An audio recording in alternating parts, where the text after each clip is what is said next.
चिश्ती साहब, मुझे ये बताइएगा कि पाकिस्तान की जो नेशनल है उसमें एआई का कितना इम्पोर्टेंट रोल है, और ये जो भी रिसेंट वॉर हुई पाकिस्तान ने इससे कैसे भारत को जो है वो आउटस्मार्ट किया, और कितना बेनिफिशियल रहा ये सारा प्रोसेस हमारे लिए?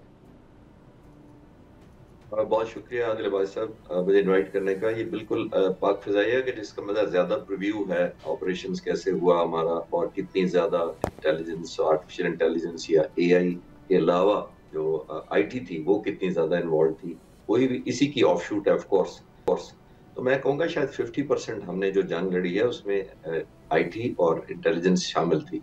और रीजन ये है कि सारी जो सर्वे आप करते हैं, डाटा लिंकिंग करते हैं, आपने नोट किया होगा साइबर कमांड फोर्स जिसने जंग से पहले भी और जंग इस कॉन्फ्लिक्ट के दरमियान भी जो हिंदुस्तान के जो फाइटर पायलट्स थे, उनके जो एवैक्स थे, रिफ्यूलर थे और बैक एंड पे जितने सपोर्ट जहाज थे, उनमें जो डिस्कनेक्ट पैदा किया था बुनियादी तौर पर आईटी का ही था।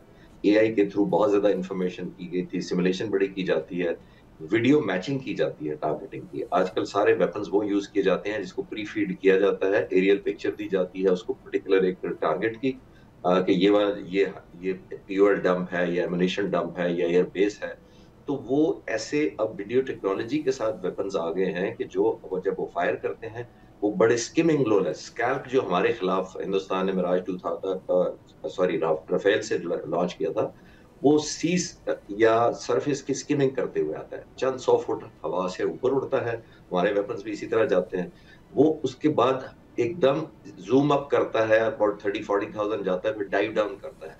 और डाइव डाउन करने के फौरन बाद उसका जो फ्रंट हेड है वो रिमूव कर दिया जाता है या गिर जाता है, फिर उसका एक वीडियो कैमरा ऑन हो जाता है। वो वीडियो कैमरा मैच करता है प्री फेड पिक्चर से। इमेजिन करें, वो टैली करता है कि ये पिक्चर वही है जो मुझे दी गई थी फिर लॉन्च करने से पहले, और फिर वो एक्यूरेटली सेंटर में जो किया जाता है। हर तरफ इंटेलिजेंस है। आप हिंदुस्तान का देख लें, जिसका हमने ये साइबर कमांड जब हिट किया, और जो उनकी जाहिर है बहुत बड़ी एक इमेज है उनका इंटरनेशनल ग्लोबल मार्केट में, आदिल साहब 56% उसका शेयर है आउटसोर्स जो आईटी का सेक्टर है।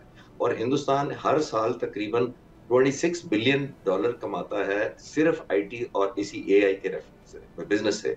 इस दफा जो 2025 चल रहा है उनका $28 बिलियन के टारगेट था। इमेजिन करें कितना बड़ा शेयर है। तो ये अब बहुत ज्यादा डायनामिक्स चेंज हो गई हैं। आने वाली जंगें आर्टिफिशियल इंटेलिजेंस आईटी बेस्ड हुआ करेंगी। आप डाटा इकट्ठा किया करेंगे। साइबर कमांड फोर्स में यहाँ, अभी मैं कनाडा में हूँ, मैं यहाँ आने से पहले एक दिन पहले पाक फिजाई को विजिट किया था मैंने साइबर कमांड का। तो मैंने उनसे, नौजवानों से वही पूछा था कि आप लोगों ने पिछला तो काम कर दिया है, what about the next coming up future, अगर कोई ऐसा होता है। तो वो मुझे उन्होंने बताया कि सर जो हमने किया था हिंदुस्तान के साथ, जो ट्रेनें जैम करती थी, उनके नेट जैम कर दिए थे, 9,66,000 नेटवर्क को हिट किया था, हैक कर ली थी वेबसाइट्स, डाटा डिलीट कर दिया था। That is past. हम तो आगे पे काम करना शुरू कर चुके हैं कि इसके बाद हमने क्या करना है। तो एवरी डे बिकॉज ये इम्प्रूव कर रही है। मैं आपको छोटी सी मिसाल देता हूँ। मैं जैसे आपको बताया था मैं कनाडा में हूँ, मैं अमेरिका और आ जा रहा हूँ। तो मैंने अभी टिकट बुक की टोरंटो की, तो मुझे बताया गया कि वो जो आमिर साहब कह रहे थे ना बेनिफिट पास होता है फिर लोगों को, तो मुझे बताया गया, उन्होंने कहा जी अगर आपने सेल्फ चेक इन करना है जहाज पर, यानी कि उससे ह्यूमन एलिमेंट के बगैर करना है, तो यू विल गेट 25% डिस्काउंट। अगर आप ह्यूमन इन्वॉल्व करेंगे चेकआउट के लिए तो $25 आप ज्यादा देंगे उस टिकट के लिए।